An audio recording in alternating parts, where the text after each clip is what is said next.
Spring पे ही बहुत देर तक बातें करने वाले हैं, ठीक है। तो सबसे पहले हम लोग स्प्रिंग को समझेंगे कि स्प्रिंग किस तरह का फोर्स देता है ना।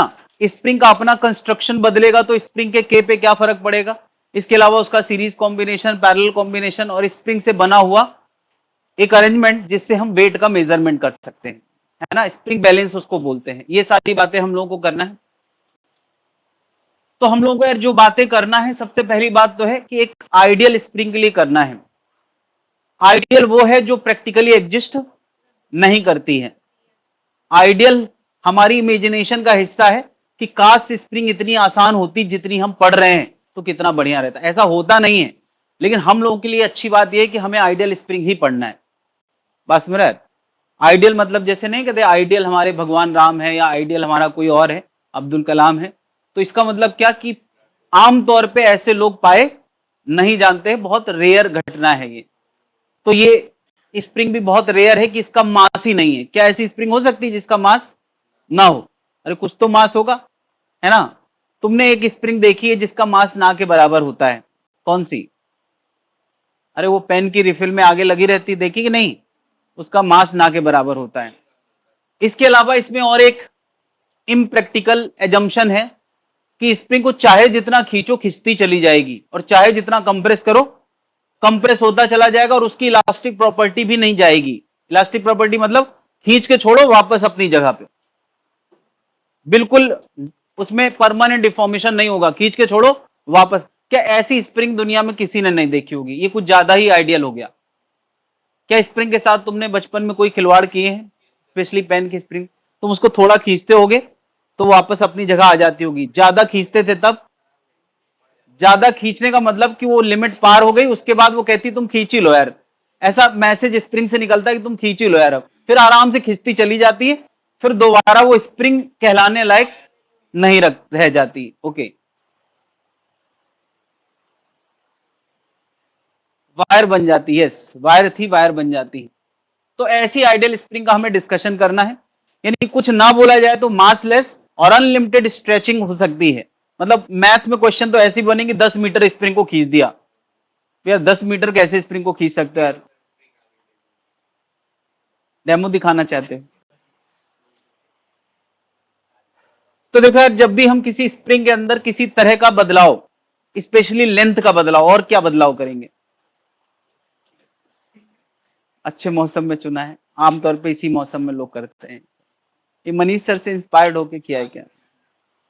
मनीष सर तुम लोगों को इंस्पायर कर रहे हैं कि मेरे जैसा? गुड। एक स्प्रिंग को अगर हम खींचेंगे तो आराम से नहीं खींचती बल्कि अपोज करती है। स्प्रिंग चाहती कि नहीं वापस रहने दो, हमें अपने हाल पे छोड़ दो, ऐसा मैसेज निकलता है। अगर स्प्रिंग को हम कंप्रेस करें तो भी स्प्रिंग का नेचर क्या होता है कि हमें अपने हाल में छोड़ दो, हमारे अंदर बदलाव करने का एहसान ना करो, ऐसा स्प्रिंग का नेचर है। जब भी कोई जबरदस्ती इसको इसके नेचुरल एक्स खींचेगा या नेचुरल लेंथ से एक्स कंप्रेस करेगा, दोनों ही केस में स्प्रिंग अपोज करता है। अगर हमने इसकी नेचुरल लेंथ से एक्स राइट खींचा है तो स्प्रिंग कहां फोर्स लगाएगी? लेफ्ट। यार एजेंट को कहां लगाना पड़ेगा? यानी ये जो ग्रीन वाला वेक्टर है ये किसका है? एजेंट का। और ये जो ब्लू वाला वेक्टर है ये किसका है? स्प्रिंग का। स्प्रिंग फोर्स अपने अंदर होने वाले बदलाव के अपोज में लगाती है। अगर मैंने एक स्प्रिंग को एक्स से कंप्रेस किया है तो बताओ स्प्रिंग फोर्स कहां लगाएगी? राइट लगाएगी। एजेंट को कहां लगाना है? लेफ्ट। स्प्रिंग कहां लगाएगी? राइट। तो पहली बात तो यह है कि यार अगर एक्स राइट है तो फोर्स लेफ्ट है, एक्स लेफ्ट है तो फोर्स राइट है। अगर इस बात को हम साइन के साथ दिखाना चाहें तो एफ माइनस एक्स के प्रोपोर्शनल है। माइनस एक्स, माइनस क्या बता रहा है कि एक्स पॉजिटिव तो एफ नेगेटिव, एक्स नेगेटिव। तो ये एकदम टेक्निकल तरीके से साइन कन्वेंशन के साथ लिखा गया है। साइन कन्वेंशन नहीं बल्कि वेक्टोरियल कह सकते हैं एक लाइन में, ठीक है। दूसरी बात, इक्वालिटी लाने के लिए हम एक कांस्टेंट इन्वॉल्व कराते हैं जो स्प्रिंग की प्रॉपर्टी है, जिसका नाम क्या है? ए को हम लोग स्टिफनेस कांस्टेंट ऑफ स्प्रिंग बोलते हैं या सिंपली स्प्रिंग कांस्टेंट भी बोल देते हैं। इसका नाम हम सिंपली क्या बोल देते हैं? Spring constant. तो यार इस मैथ्स का मैसेज क्या है? कि हम स्प्रिंग को जितना ज्यादा खींचेंगे फोर्स उतना, यानी एक्स बढ़ेगा तो फोर्स भी बढ़ेगा, लेकिन प्रोपोर्शनलिटी कांस्टेंट वो स्प्रिंग तय करेगा। कोई स्प्रिंग ज्यादा हार्ड है तो उतना ही खींचने के लिए एफ ज्यादा होगा, कोई स्प्रिंग सॉफ्ट है तो उतना ही खींचने के लिए एफ, यानी के का रोल इस बात को डिनोट करता है कि स्प्रिंग इजी है, सॉफ्ट है, या स्प्रिंग बहुत टाइट है। ज्यादा टाइट स्प्रिंग तो फोर्स ज्यादा लगेगा फॉर द सेम एक्स, यानी एक्स सेम होने पर फोर्स को कौन बदल सकता है? स्प्रिंग। आई मीन स्प्रिंग जितना टाइट होगी तो के को हम वही बोलते हैं स्टिफनेस, कितना ज्यादा टाइट स्प्रिंग है उसको खींचना कितना मुश्किल है। बात समझ रहे हैं? क्या लगता है के किन बातों पे डिपेंड करता होगा? तो देखो यार, के किन बातों पे डिपेंड करेगा। पहली बात तो किस मटेरियल की स्प्रिंग बनाई गई है। हर मटेरियल का अपना एक बिहेवियर होता है कि उसको कितना इजीली खींचा जा सकता है, कितना मुश्किल से खींचा जा सकता है। तो के पहली बात तो मटेरियल पे डिपेंड करेगा।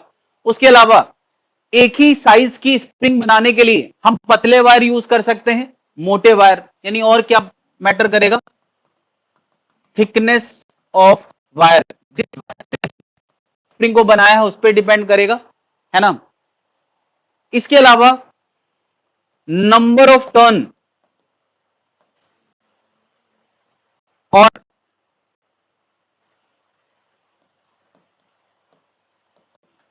Way of construction. Way of construction, way of construction से मेरा मतलब है कोई स्प्रिंग दूर दूर रखता है, कोई स्प्रिंग पास पास रखता है, तो इन सब बातों पे के डिपेंड करता है। तो हम यहां पर अगर एक ही कंपनी से आई हुई स्प्रिंग में कट लगाते हैं, छोटे कट या बड़े कट, तो हम कह सकते हैं कि मटेरियल सेम है, वायर वही है, थिकनेस वही है, वे ऑफ मैन्युफैक्चरिंग भी वही है। अब हमारे पास चॉइस क्या है कि हम छोटा स्प्रिंग बना सकते हैं या बड़ा स्प्रिंग। तो अगर मैं नंबर ऑफ टर्न हम इजिली कंट्रोल कर सकते हैं, यानी एक फैक्ट्री से निकल के आने वाली स्प्रिंग में, बड़ी सी स्प्रिंग में हमें कट लगाना है, तो मुझे बताओ यार, अगर किसी स्प्रिंग में बिल्कुल सब कुछ एक जैसा है, एक स्प्रिंग में इतने टर्न है और एक स्प्रिंग में इतने टर्न है, क्या लगता है किस स्प्रिंग को खींचना ज्यादा आसान लगता है? छोटे वाले को या बड़े वाले को? क्या ये कभी किसी ने महसूस किया है कि नहीं? नहीं किया है। क्या लगता है छोटे वाले को खींचना आसान होगा या बड़े वाले को? छोटे वाले हाथ उठाएं, बड़े वाले हाथ उठाएं। ओके, तुम्हें क्या लगता है? Not sure. सही जवाब यही है कि बड़े वाले को खींचना आसान होता है। और लॉजिक क्या है उसके पीछे? लॉजिक यह है कि यार अगर इसमें मैं 1 सेंटीमीटर खींचूं तो इतने टर्न में वो एडजस्ट होगा, और इसमें अगर मैं 1 सेंटीमीटर खींचूं तो ज्यादा टर्न में थोड़ा थोड़ा एडजस्ट होगा। तो मटेरियल लेवल पे जो बदलाव होंगे वो बड़ी स्प्रिंग में कम होंगे, छोटी स्प्रिंग में ज्यादा होंगे। ज्यादा बदलाव तो ज्यादा अपोज, कम बदलाव तो ये मटेरियल का नेचर होता है। बात समझ आए? तो लंबी स्प्रिंग को खींचना ज्यादा आसान होता है। यानी अगर हम के का एक प्रोपोर्शनलिटी बनाना चाहें तो के number of turn, number of turn जिसको मैं एन से रिप्रेजेंट कर रहा हूं, उसके साथ इनवर्स रिलेशन रखेगा। जितना बड़ी स्प्रिंग के उतना कम होगा। क्या बात समझ पा रहे हैं? ऑनलाइन वाले मुझे सुन पा रहे हैं? Yes sir. क्लियरली दिख रहा है? कैमरा थोड़ा चेंज हुआ है तो मुझे पता नहीं कैमरा सही काम कर रहा है कि नहीं। हाँ से ठीक ही लग यस रहा है। सर, ठीक है वीडियो।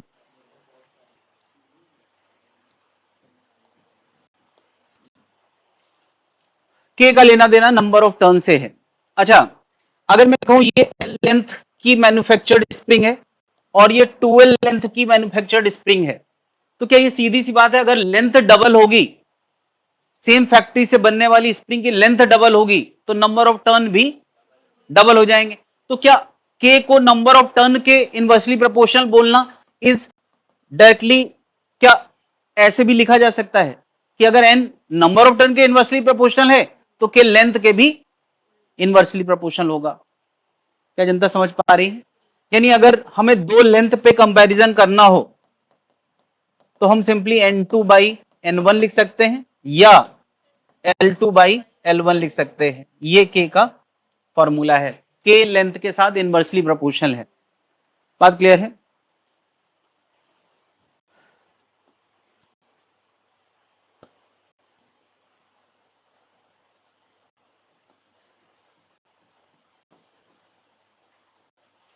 पता चला इस स्प्रिंग का स्प्रिंग कांस्टेंट के है, हमने उसके दो बराबर टुकड़े कर दिए हैं, यानी एल लेंथ का था, ये दोनों कितनी कितनी लेंथ के हैं, L/2 L/2। बताओ अच्छा अगर इसके के को मैं के बोल रहा हूं तो इनके के को क्या बोलूंगा, क्या बात समझ पा रहे हैं? अरे लेंथ आधी होगी तो के, ये हम फील करके बता सकते हैं कि ये 2K हो जाएगा। अच्छा बताओ इसके मैंने 3 टुकड़े किए होते तो इनका के क्या हो जाता, 3K। तो अगर आधा या 1/3 या 1/4 करेंगे तो हम फील करके आंसर बता सकते हैं, नहीं। लेकिन कभी कभी फीलिंग हेल्प नहीं करती है जब टुकड़े थोड़ा अलग तरह से किए जाएं। बताओ अच्छा इस स्प्रिंग के मैंने दो टुकड़े किए हैं, एक L/3 का है और एक 2L/3 पे का है, ठीक है। इसका स्प्रिंग कांस्टेंट क्या था, ओके, ये L लेंथ का था और स्प्रिंग कांस्टेंट K था, और इसके मैंने दो टुकड़े किए हैं, एक 1/3 लेंथ का, एक 2/3 लेंथ का।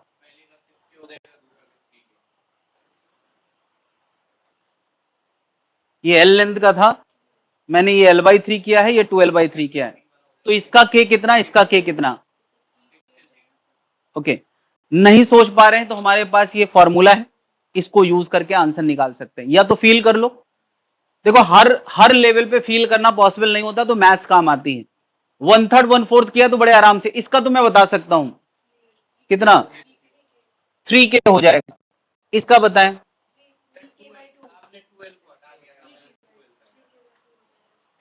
ठीक है, ठीक है, इसका कितना आएगा, हाँ गलत है, 6K वाला गलत है, थोड़ा सोच समझ के बताएं। 3LK/2, मैथ्स लगाएं भाई, मैथ्स लगाने की प्रैक्टिस कराना चाह रहा हूं, मैथ्स लगाएं, ज्यादा गट फीलिंग का भरोसा ना करें, मैथ्स लगाएं।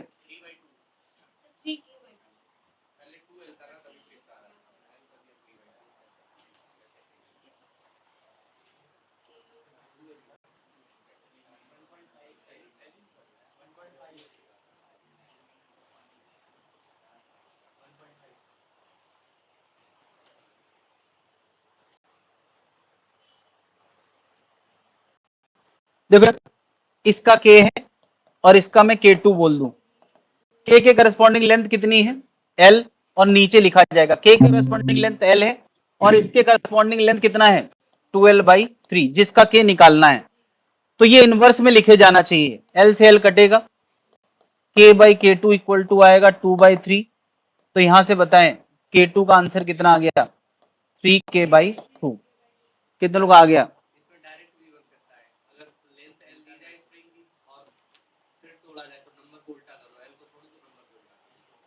गुड, ये कर सकते हैं बिल्कुल। L/3 है तो 3K, 2L/3 है तो 3/2K, यही निकल जाता। हाँ यही तो हो ही रहा है, देखो तुम मैथ्स में भी तो यही हो रहा है। अब तुम अगर समझ पा रहे हो तो याद रखो, वरना तो मैं ये कहूंगा यार इनवर्सली प्रपोर्शन होता है, ये याद रखो, फिर तुम जितना अच्छे से सोच पाओ।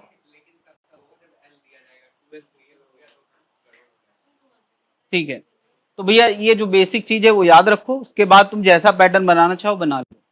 क्लियर है, आगे बढ़ सकते हैं, नोट कर लिया है, किसी को कोई दिक्कत है? हाँ थोड़ा अपने आप पे प्रेशर दें, लाइफ में थोड़ा सा प्रेशर बहुत जरूरी है।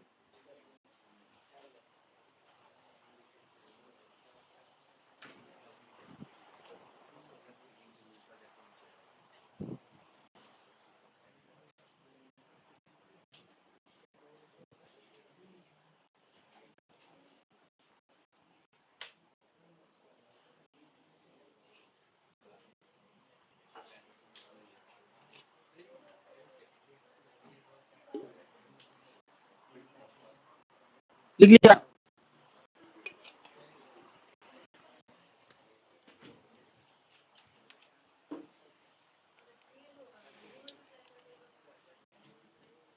तो स्प्रिंग को थोड़ा सा और समझने के लिए मैंने एक अरेंजमेंट बनाया है। इसका काम है किसी बॉडी का वेट मेजर करना।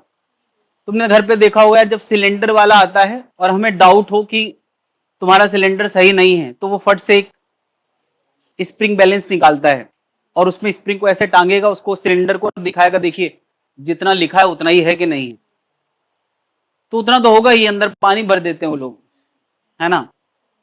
तो वही है स्प्रिंग बैलेंस। उसके अंदर की मैकेनिज्म लगभग ऐसी होती है, बहुत एग्जैक्ट नहीं, इंजीनियरिंग वाला नहीं, हमें रफली समझना है। तो खैर ये जो इंडिकेटर है, इसमें अगर कुछ सामने होगा और जैसे जैसे हम इसके अंदर कोई चीज लटकाएंगे तो उसका वेट बढ़ने लगेगा। यानी यहां पर हमने 2 केजी लटकाया तो ये किसके सामने होगा, 2 केजी के सामने, है ना। 3 केजी लटकाया तो ये इंडिकेटर कहां होगा, 3। यार स्प्रिंग खिंचेगी, हमें पता है स्प्रिंग वेट के डायरेक्टली प्रोपोर्शनल, फोर्स के डायरेक्टली प्रोपोर्शनल होती है। और क्या यहां पे हम वेट लटका रहे हैं, मतलब क्या लगा रहे हैं, फोर्स लगा रहे हैं। और क्या बताओ स्प्रिंग का जो लेंथ होता है वो एक्स के डायरेक्टली प्रोपोर्शनल होता है। एफ यहाँ एमजी के बराबर है तो वो क्या एक्स के डायरेक्टली प्रोपोर्शनल होगा। यानी जितने टाइम्स लेंथ बढ़ेगी उतने टाइम्स ये इंडिकेटर नीचे जाएगा, जितने टाइम्स फोर्स बढ़ेगा उतने टाइम्स ये नीचे जाएगा। देखो जब भी कोई चीज, कोई फिजिकल क्वांटिटी डायरेक्टली प्रोपोर्शनल हो, जैसे यहां पर वेट के एक्स से डायरेक्टली प्रोपोर्शनल है, तो उससे डिवाइस बनाना हमेशा एक आसान काम होता है। क्यों आसान होता है, क्योंकि हम उसके जो यहां पर इंडिकेशन लिखने वाले हैं वो बराबर स्पेसिंग पे लिख सकते हैं। क्यों, अगर 1 सेंटीमीटर पे 1 केजी आया होगा तो 2 सेंटीमीटर पे 2 केजी आया होगा तो 3 सेंटीमीटर पे डायरेक्टली प्रोपोर्शनल है। और अगर डायरेक्टली प्रोपोर्शनल ना हो तो जो हमें निशान लगाना पड़ेंगे वो यूनिफॉर्म हम नहीं लगा पाते। क्या ये बात समझ पा रहे, यूनिफॉर्म निशान वहीं लगा सकते हैं जहां कोई चीज यूनिफॉर्मली वैरी करती हो। तो यहां पर क्या है, वेट के साथ उसका खिंचाव यूनिफॉर्मली वैरी करता है, इसलिए हम निशान भी बराबर बराबर दूरी पे लगा सकते हैं। सोचो यार, अगर वेट एक्स स्क्वायर के प्रपोर्शन होता तो शुरू में निशान दूर दूर होते और बाद में वो निशान पास पास आने लगते, तो वो फिर अच्छा स्केल नहीं कहलाता। क्या जनता समझ पा रही है।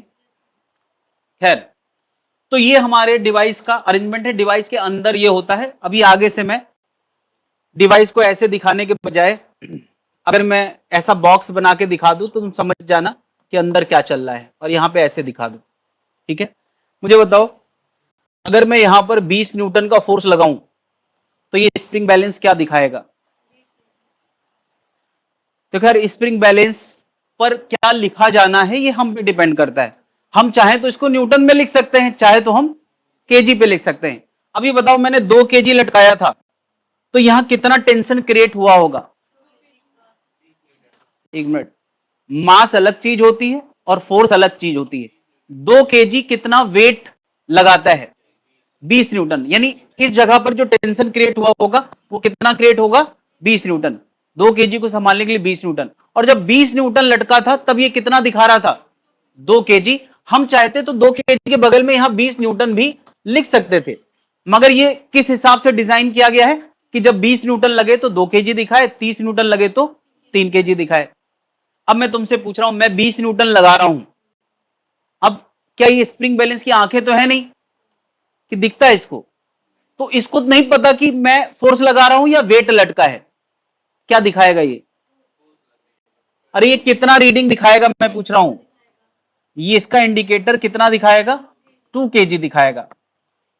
नहीं, चाहे मैं 2 केजी लटका दूं तो भी 20 न्यूटन आएगा, चाहे मैं 20 न्यूटन का फोर्स लगा दूं तो भी 2 केजी दिखाएगा।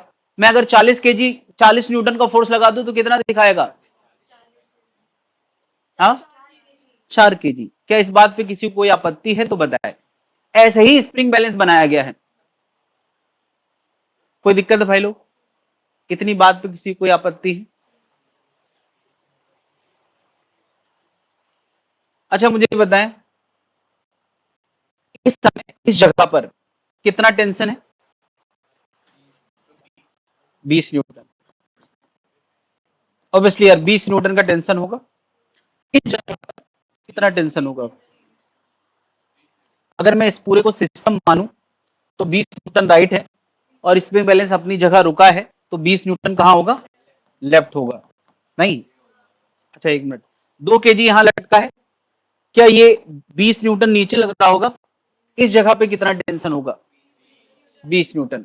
एक बहुत ध्यान देने वाली बात है कि जब स्प्रिंग खिंचती है तो एक तरफ हमें होल्ड करके खड़े होना होता है और दूसरी तरफ से ताकत लगाना होता है। अगर हम एक तरफ की ताकत एडजस्ट कर रहे हैं, बदल रहे हैं, तो इस तरफ की ताकत अपने आप बदलती रहती है। यानी स्प्रिंग में एक तरफ से फोर्स लगाना जरूरी है या दोनों तरफ से फोर्स लगना जरूरी है? हम लगा एक तरफ से रहे हैं मगर जनरेट दोनों तरफ हो रहा। अगर ये रोकने का इंतजाम हम ना करें तो ये गिर जाएगा। स्प्रिंग का खिंचाव देखा? सोचो मैं इस जगह पे एक धागा काट दूं और यहां 20 न्यूटन लगा दूं तो पता है क्या देखने को मिलेगा कि स्प्रिंग बैलेंस एक्सीलरेट करते हुए इनफाइनाइट पे निकल जाएगा। एक तो जीरो मास का है तो ये भाग जाएगा। यानी क्या एक तरफ फोर्स लगाने से हम रीडिंग अचीव कर सकते हैं? एक तरफ फोर्स लगा के हम रीडिंग अचीव नहीं कर सकते, दोनों तरफ लगाना पड़ेगा, यहां भी और यहां पर। भले हमने नहीं लगाया मगर किसी ने तो लगाया है, धागे ने उसको रोका है कि नहीं? क्या इस बात को आराम से समझे? समझ पा रहे हैं? कोई दिक्कत है? चलो, मेरे पास एक स्प्रिंग बैलेंस है, यहां पर एक एजेंट ने 30 न्यूटन लगाया और यहां पर एक एजेंट ने 30 न्यूटन लगाया। बताओ ये स्प्रिंग बैलेंस कितनी रीडिंग दिखाएगा? 0 वाले हाथ उठाए, 3 kg वाले हाथ उठाए। ऑब्वियसली यार इसकी रीडिंग कितनी आएगी? 3 kg। कोई दिक्कत है? ओके।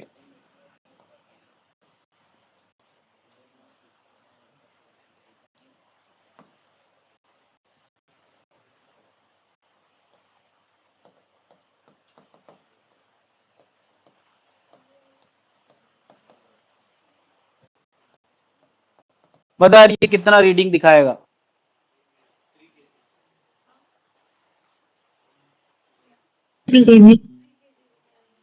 अरे देखो 3 kg लटका है तो यहाँ कितना टेंशन आएगा? 30 न्यूटन।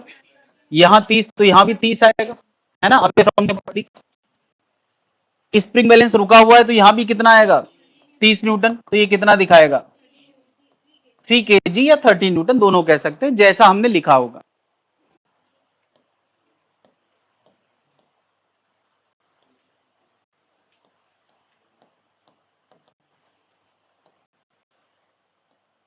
कोई बोलेगा नहीं, मैं ऑप्शन दूंगा, सबको अपना अपना आंसर बताना है।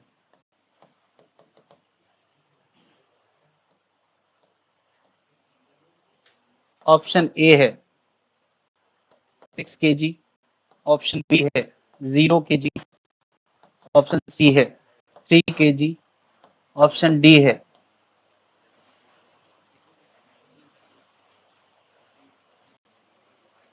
नन।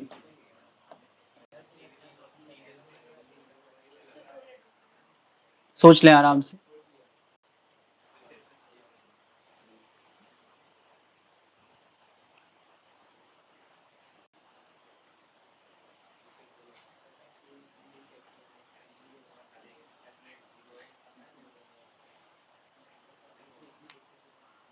सीक्रेट पता चल गया इसीलिए। हाँ भाई, कितने लोग समझ गए हैं कि इसका आंसर 6 kg है?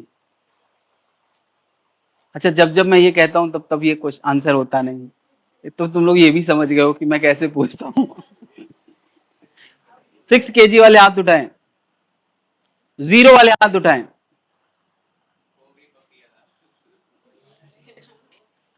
3 kg वाले हाथ उठाएं, नन ऑफ दीज वाले हाथ उठाएं, none of these. None of these कोई कहना चाहता है तो अगला क्वेश्चन मेरा होगा क्या? ओके। अच्छा बताओ इस समय इस जगह पे कितना टेंशन है? 30 न्यूटन। 30 न्यूटन यहां भी आएगा, अवे फ्रॉम द बॉडी। नहीं, यहां कितना टेंशन है? अच्छा एक तो बात समझिए, यहां का ड्राइविंग फोर्स 3G है, यहां का ड्राइविंग 3G है, तो ये सिस्टम चल नहीं सकता, रुका रहेगा। रुका रहेगा इसका मतलब ये mg के बराबर होगा। यहां का टेंशन कितना है? 30, है ना? यहां भी टेंशन कितना होगा? 30। अच्छा बताओ इस स्प्रिंग बैलेंस को इधर 30 लग रहा है, इधर 30 लग रहा है, अच्छा, थोड़ी देर पहले इधर 30 था, इधर 30 था, तब तुमने क्या आंसर बोला था? 3 kg। अभी बदल क्यों गए?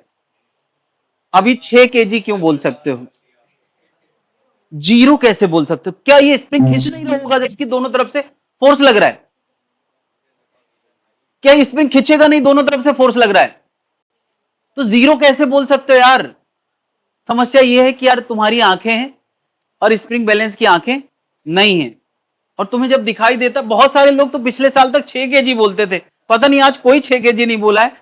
तो मैं इस बात को लेकर हैरान हूं कि मैं जो कराना चाह रहा था तुमने वो नहीं किया,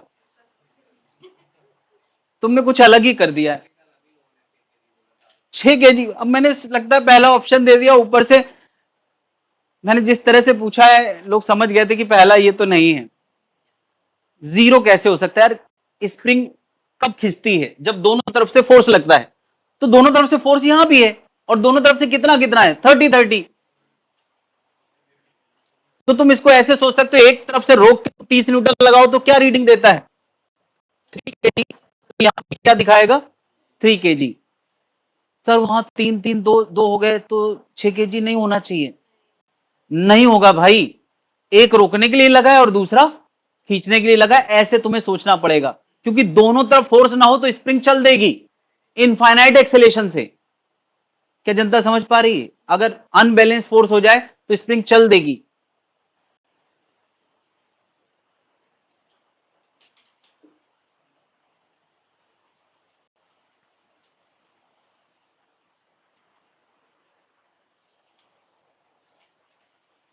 यानी m और m मास दो लटका दिए जाएं तो उसका आंसर 2m होगा, 0 होगा या m होगा?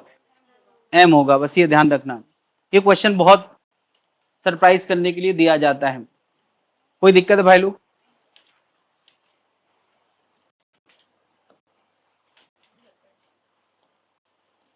एक तरफ 2 kg, एक तरफ 1 kg लटका दिया जाए, अब क्या?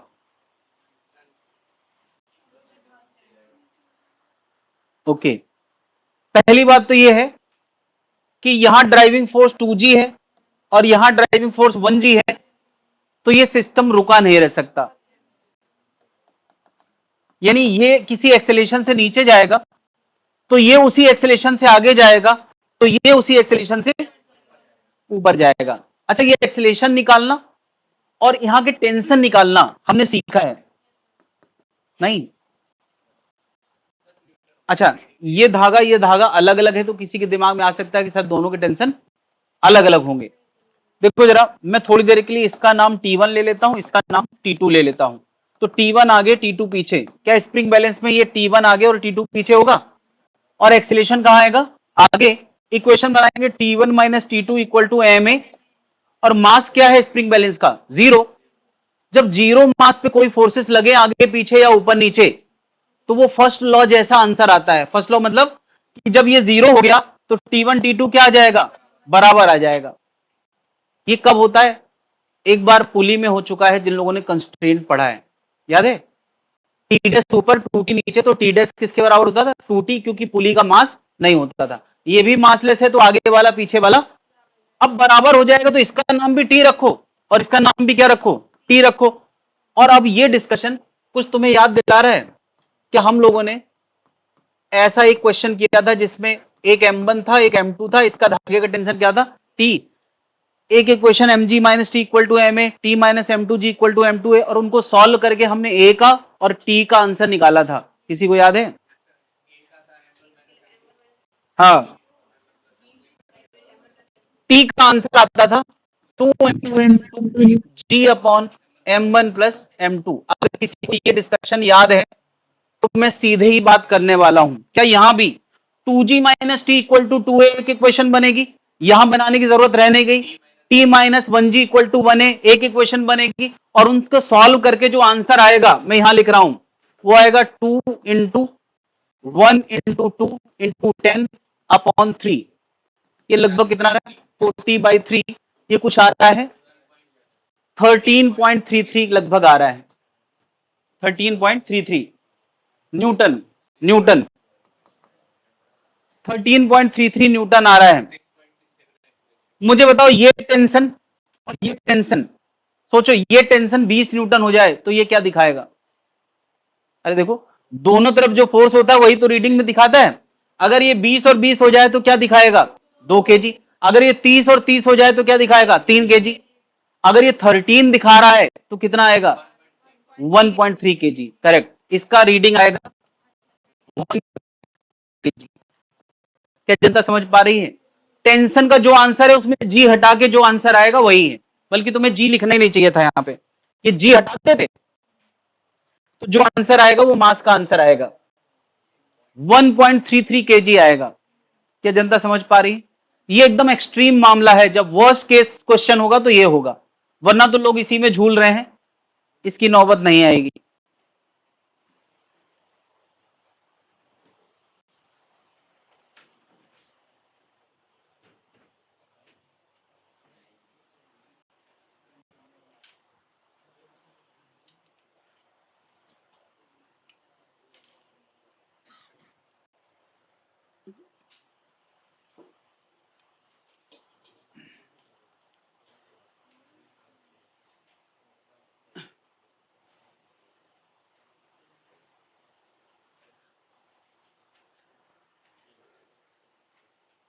हम लोग वही क्वेश्चन कर पाएंगे जिसमें दोनों तरफ एक ही फोर्स लग रहा हो। तो यहां भी देखो एक ही फोर्स है, टी आगे भी है, टी पीछे भी है, और टी का आंसर जितना निकलता है न्यूटन में उसमें 10 से डिवाइड कर दो तो केजी आंसर आ जाता है, वरना न्यूटन आंसर आ जाता है।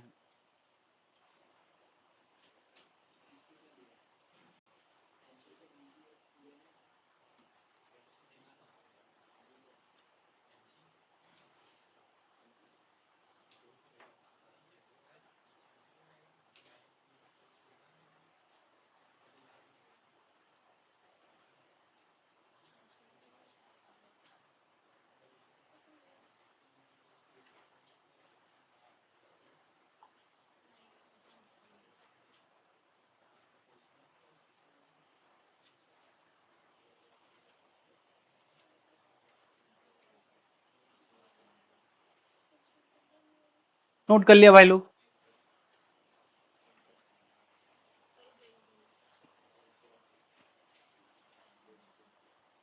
ये इसका डिस्कशन इस जगह किया गया भैया, बोर्ड बदलने में थोड़ा सा फैल जाता, दिक्कत हो जाती, तुम लोग नोट कर लो, जगह दी गई है।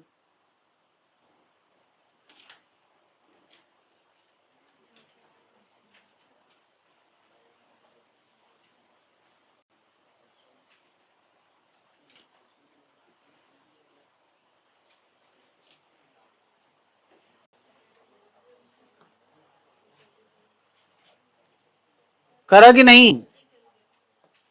कोई कोई ऐसा जिसको ना हुआ हो,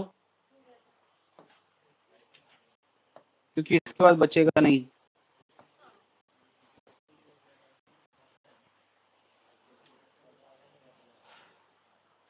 एक से ज्यादा स्प्रिंग के स्प्रिंग कांस्टेंट को एक बोलना। इफेक्टिव का हमेशा क्या मतलब होता है कि एक से ज्यादा चीजों को एक से रिप्लेस करना।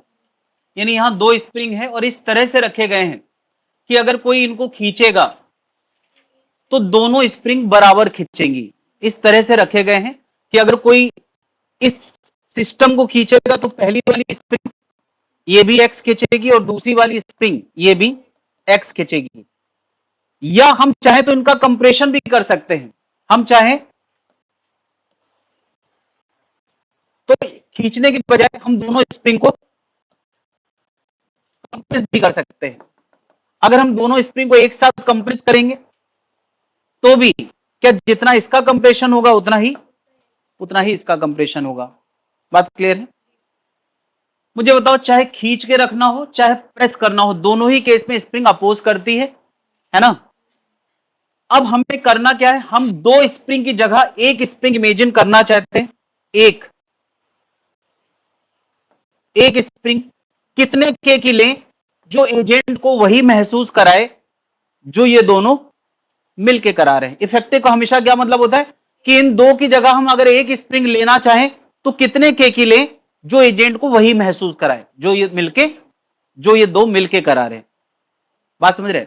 अच्छा बताओ, इस समय ये एजेंट इनको खींच के खड़ा है तो कितनी ताकत लगा रहा होगा इस स्प्रिंग के खिलाफ और इस स्प्रिंग के खिलाफ नहीं, कितना लगा रहा होगा इस स्प्रिंग के खिलाफ K1x, मैं मैग्नीट्यूड लिख रहा हूं साइन नाइन के चक्कर ना पालें, इसके खिलाफ K2x। यहां साइन नाइन का चर्चा मैं नहीं कर रहा हूं, x का मतलब सिंपल मैग्नीट्यूड है, ठीक है।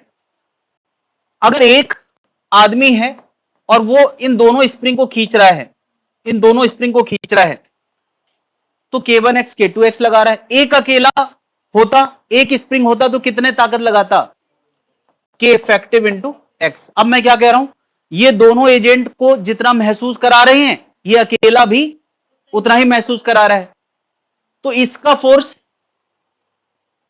और इन दोनों का फोर्स हम बराबर कर देते हैं, है ना।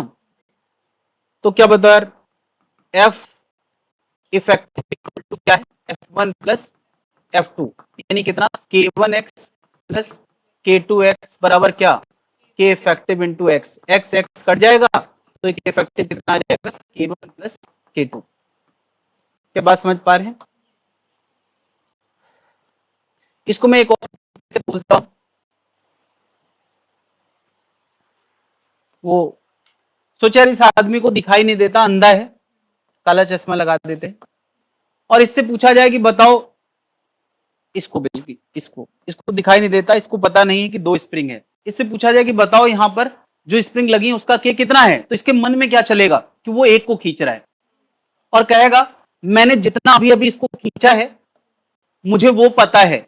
अंधे आदमी का सेंस बहुत तेज होता है, इसको ये पता होता है उसने कितना खींचा है और इस समय मैंने कितनी ताकत लगाई है वो मुझे पता है नहीं, वो ये जानता है कि यार F बराबर क्या होता है, K इंटू एक्स। तो उसका खींचा हुआ एक्स और उसका लगाया हुआ फोर्स अगर वो बता दे तो क्या K निकाला जा सकता है कि नहीं। K इफेक्टिव हमेशा क्या होता है, K इफेक्टिव हमेशा होता है F बाई एक्स। और अब तुम बता सकते हो कि इस एजेंट ने जो F लगाया है वो किसके किसके बराबर है, वो है K1x प्लस K2x के बराबर है। तो क्या x से x कट जाएगा तो K इफेक्टिव क्या आएगा, K1 प्लस K2। इसको बोलना थोड़ा आसान लगता है तो ये वाला नोट करें, नीचे वाला, ठीक है। अंधा आदमी कैसे तय करेगा कि उसने कितना ताकत लगाया है और कितना खिसकाया है। अब तुम्हें पता है कि उसने कितना ताकत लगाया है, वो रख दिया तो K की जगह K1 प्लस K2 आ रहा है। बात क्लियर है। ये कौन सा कॉम्बिनेशन है, पैरेलल कॉम्बिनेशन है।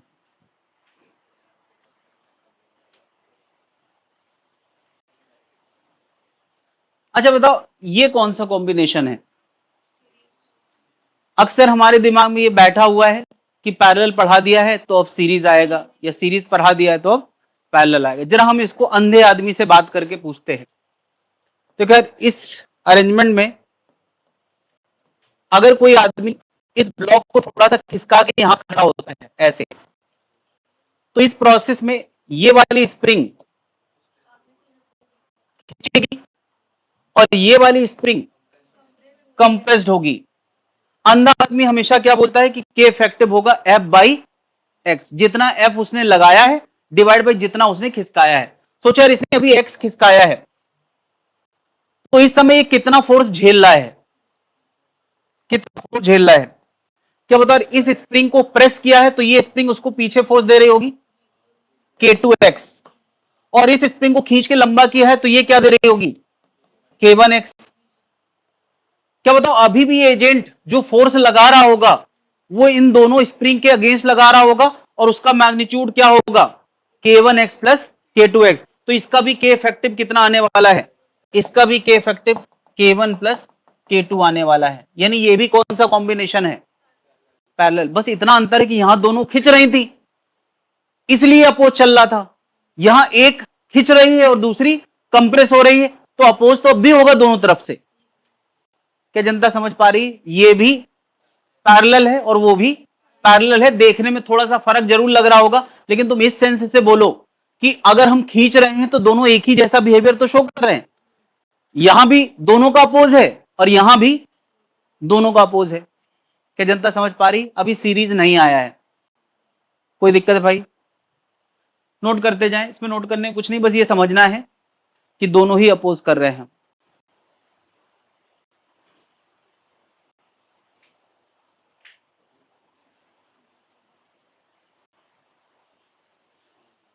नोट कर लिया भाई लोग?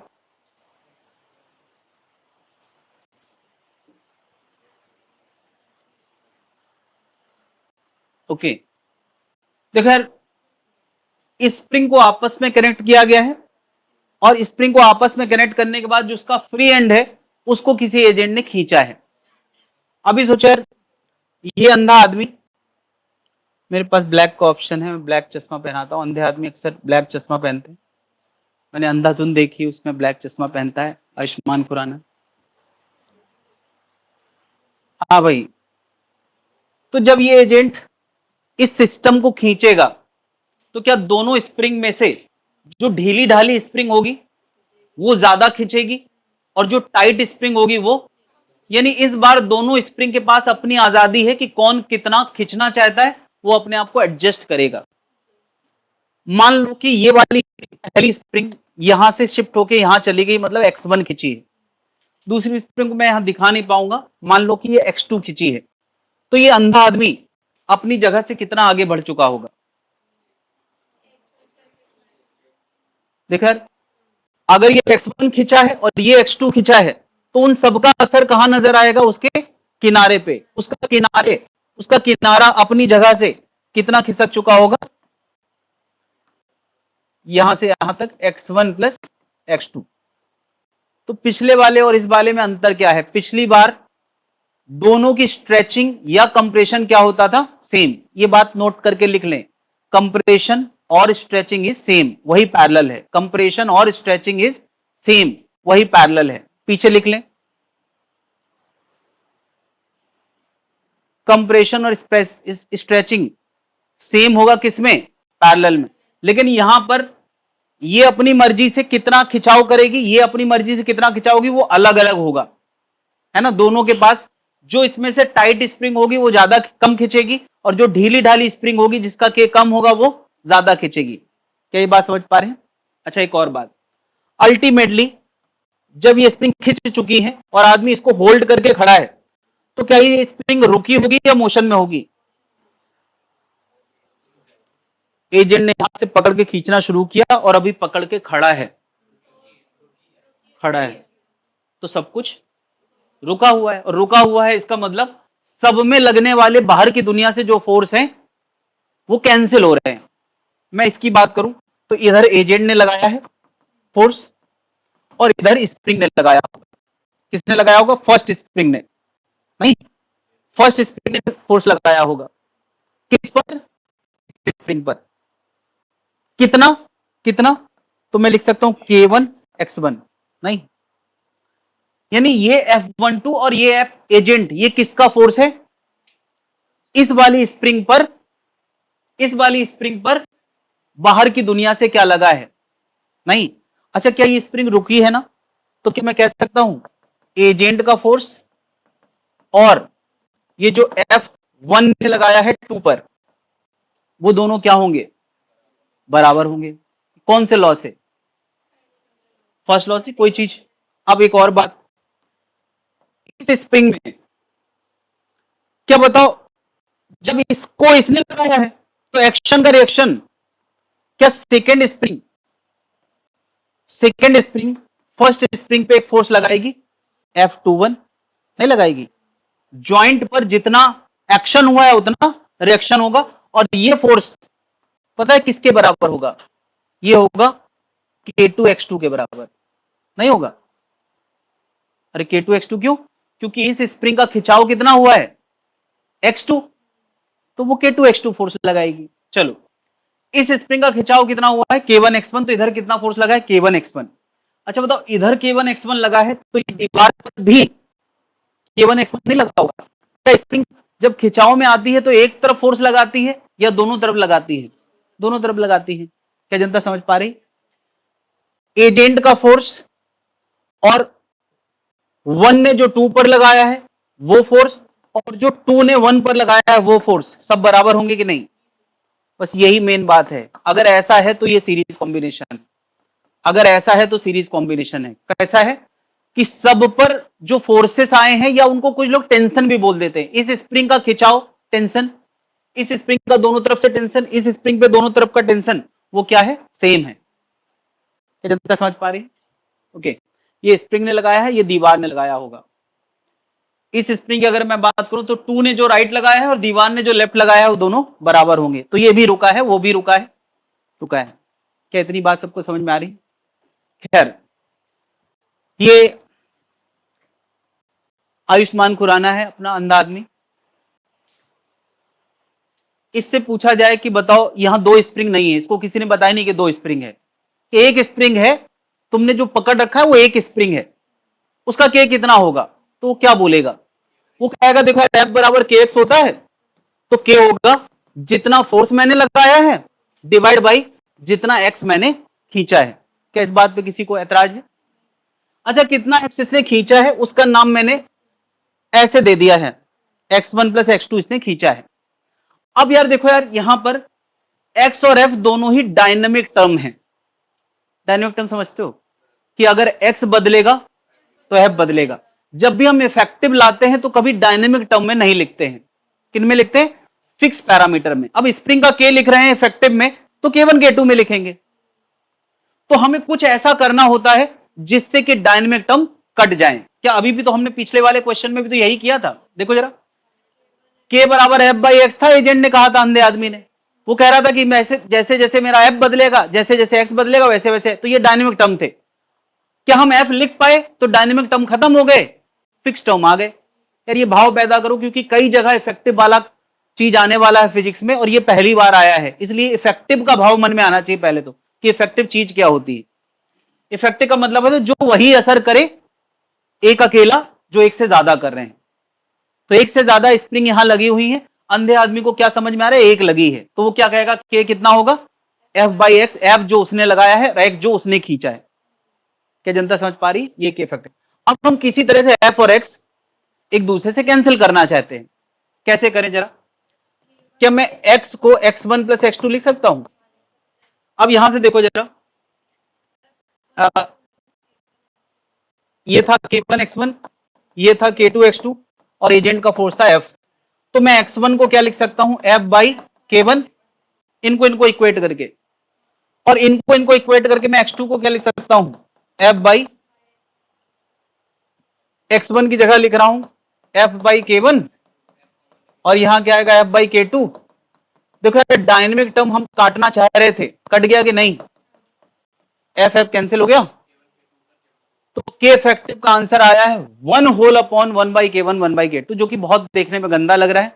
तो हम क्या करने वाले हैं, ये के इफेक्टिव उधर पहुंचाते हैं तो बन जाएगा 1 बाई के इफेक्टिव, और ये पूरा इधर पहुंचाते हैं तो क्या बन जाएगा?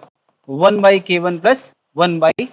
अब तुम समझ गए होगे यार, पैरेलल में, सीरीज में के इफेक्टिव कुछ इस तरह के नेचर का आता है। क्या इसको देख के कुछ याद आ रहा है? हम लोगों ने जब कभी कैपेसिटर वाला टॉपिक पढ़ा होगा तो उसमें सीरीज के लिए ऐसा फॉर्मूला आता था और पैरेलल के लिए वैसा आता था। जिन लोगों ने नहीं पढ़ा है इससे पहले तो उन्होंने रजिस्टर वाला टॉपिक जरूर पढ़ा होगा, उसका ये उल्टा मामला है। वहां सीरीज में सीधे सीधे जोड़ते थे और पैरेलल में इनवर्स जोड़ते थे, ये उसी तरह का मामला है। सीरीज है तो 1 बाई चलेगा और पैरेलल है तो सीधे सीधे चलेगा। खैर, ये लॉजिक समझ में आ गया है तो बहुत अच्छी बात है, नहीं समझ में आया तो भी चलेगा यार, कम से कम सीरीज पैरेलल वाले डायरेक्ट क्वेश्चन तो हम कर ही सकते हैं। भाव पैदा इसलिए मैं कर रहा हूं ताकि जहां जहां इफेक्टिव की बातें आएंगी वहां मैं कुछ बोलूं तो तुम्हें समझ आए कि इफेक्टिव का मतलब क्या होता है। क्लियर भाई? क्लियर है तो नीचे एक डायग्राम बना है, अपनी वर्कबुक पे ध्यान दें, नीचे एक डायग्राम बना है और उसका के इफेक्टिव निकालना है। जो ओपन एंड है वहां एजेंट लगने वाला है।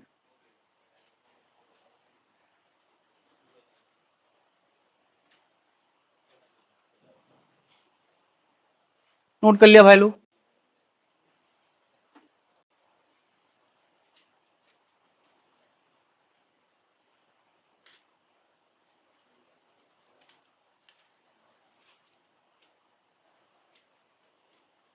ये वाला सोच यार, यहां अगर अंधे आदमी को लगा दिया जाए तो वो के कितना बोलेगा। अच्छा, इसको करने के लिए एकदम बेसिक से नहीं शुरू करना है, थोड़ा अप्लाइड मेथड सोचें। हाँ, जो समझ में आ रहा है वो करें। सीरीज पैरेलल का तो तुम लोगों ने इतना प्रैक्टिस किया है 9th-10th में कि मतलब सोते हुए कोई ऐसा क्वेश्चन तुम समझ जाओगे कौन सीरीज में कौन पैरेलल में। हाँ भाई, किसका हो गया?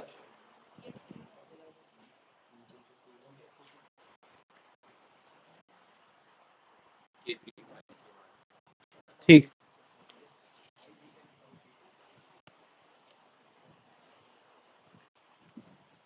कौन सा है? हाँ ये है, सही है, सही है।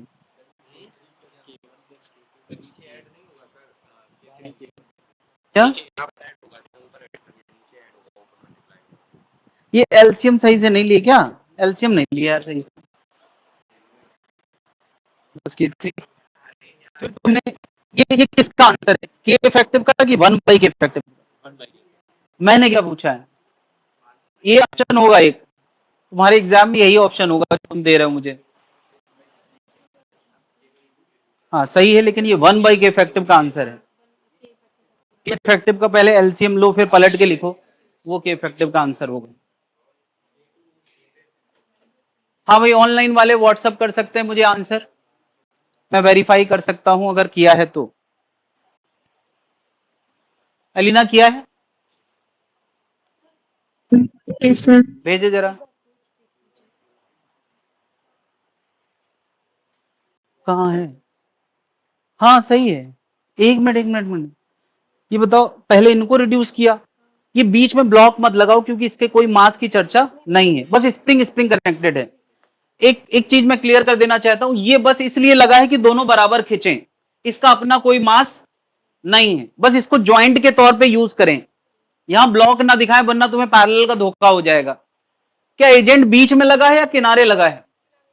किनारे लगा है, तो ये बस ज्वाइंट का काम कर रहा है, ये ब्लॉक नहीं है। तो बताओ यार, इसको इसलिए लगाया गया है जब एजेंट खींचेगा तो ये दोनों साथ साथ आगे बढ़ेंगे, साथ साथ आगे बढ़ेंगे, मतलब ये K2 कहते हैं, इसको K3 कहते हैं। आई होप सबने यही माना है। ठीक है, मुझे बताओ ये दोनों किसमें है? पैरेलल में है। उसके साथ ये किसमें है? सीरीज में है। भेजा क्या? किसी ने भेजा है? यस सर, मैंने भेज दिया है।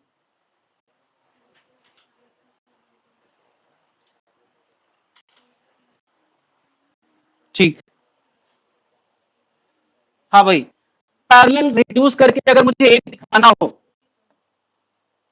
तो कितना दिखाएंगे? K1 प्लस K2, ये तो होगा। और उसके बगल में क्या लगा है? K3 लगा है। अब ये दोनों किस में आ गए? जब एजेंट एक तरफ लगा होता है तो ये कौन सा डिस्कशन होता है? सीरीज का डिस्कशन होता है, और सीरीज का के इफेक्टिव लाया जाता है 1 अपॉन पहला वाला प्लस 1 अपॉन दूसरा वाला। लेकिन ध्यान रखना यार, ऐसे आंसर ना लिख के चले आना, ये 1/k इफेक्टिव का आंसर है। क्वेश्चन में हमेशा के इफेक्टिव पूछा जाता है। हाँ, ये एलसीएम लेंगे तो इधर K3 आएगा, यहां K1 प्लस K2 आएगा, तो के इफेक्टिव का आंसर आएगा।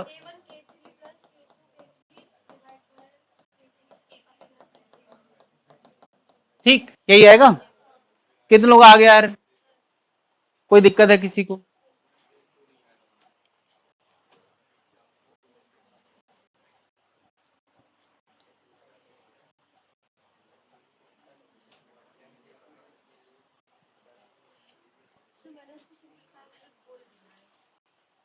इसको सिंप्लीफाई करके ओपन करने में कोई बुराई नहीं है, मगर संभली हुई चीज को फैलाना नहीं होता है, ये रूल है, मतलब लॉजिक है।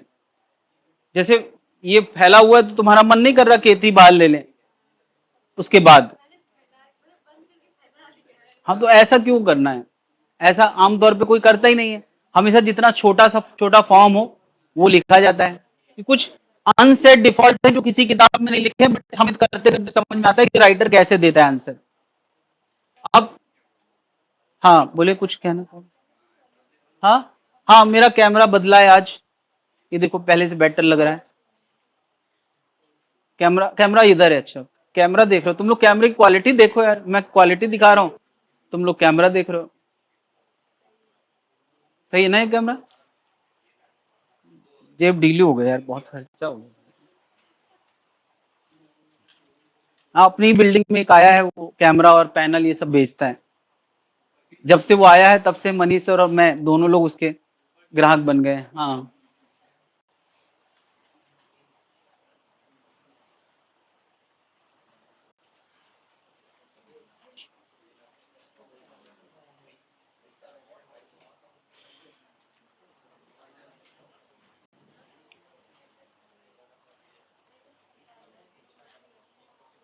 एक स्प्रिंग का डिस्कशन, कांस्टेंट फोर्स के इफेक्ट में कैसा होगा ये मैं दिखाने वाला हूं। ठीक है, थोड़ा देर पहले मैं कह रहा था कि एक स्प्रिंग को अगर कोई एजेंट खींचता है, कहां था, खींच के खड़ा है, ये देखो जरा, शुरू में मैंने बोला था कि किसी स्प्रिंग को कोई एजेंट खींच के खड़ा है, तो इसका मतलब इस समय स्प्रिंग के उस वक्त वाले खिंचाव के हिसाब से एजेंट फोर्स लगा रहा होगा। जैसे इस समय स्प्रिंग एक्स खिंची है या 2 सेंटीमीटर खिंची है, तो जो के एक्स लग रहा होगा वो 2 सेंटीमीटर के हिसाब से लग रहा होगा, है ना। जब ये 1 सेंटीमीटर खिंची होगी तब जो एजेंट फोर्स लगा रहा होगा 1 सेंटी थोड़ा कम लगा रहा होगा, नहीं तो क्या एजेंट कांस्टेंट फोर्स लगा रहा होगा या वेरिएबल? वेरिएबल लगा रहा होगा। जैसे जैसे स्प्रिंग अपना ताकत अपडेट करेगी वैसे वैसे एजेंट, या उल्टा भी कह सकते हैं, जैसे जैसे एजेंट आगे जाएगा वैसे वैसे स्प्रिंग अपने खिंचाव ज्यादा होने की वजह से फोर्स बढ़ाएगी, तो एजेंट को भी अपना फोर्स बढ़ाना पड़ेगा। तो ये कांस्टेंट नहीं था, कैसा था, वेरिएबल। अब मैं क्या कह रहा हूं कि अगर एजेंट शुरू से ही ज्यादा फोर्स लगा दे, ज्यादा मतलब जितनी जरूरत उससे ज्यादा। अच्छा बताओ, इस समय स्प्रिंग एकदम रिलैक्स्ड है, तो स्प्रिंग कितना फोर्स लगा रही है? रिलैक्स का मतलब स्प्रिंग बिल्कुल नहीं खिंची, तो स्प्रिंग कितना फोर्स लगा रही है? 0। लेकिन एजेंट कितना लगा रहा है? एफ। एफ मतलब सोचो कि 10 50 कुछ फिक्स न्यूटन है, 50 न्यूटन या 10 न्यूटन कुछ है। तो बताओ इस ब्लॉक पे आगे फोर्स है, पीछे नहीं है, तो इसका मतलब ये ब्लॉक इस समय एक्सेलेरेशन में है। भाई जब भी फोर्स दोनों तरफ बराबर ना हो तो फिर वो किस में आ जाता है, एक्सेलेरेशन में। यानी इस समय इसके अंदर एक एक्सेलरेशन है।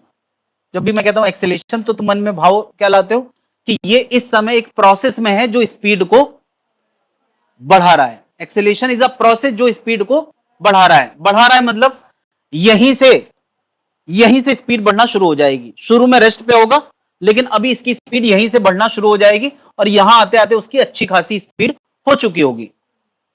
क्या यहां आते आते उसके अंदर एक्सेलेरेशन भी होगा?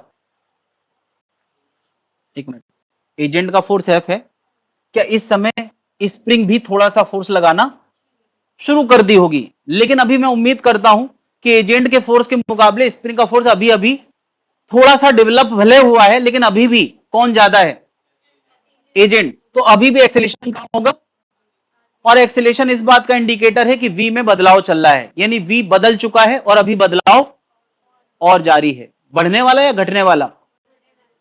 हाँ, बढ़ने वाला कि घटने वाला?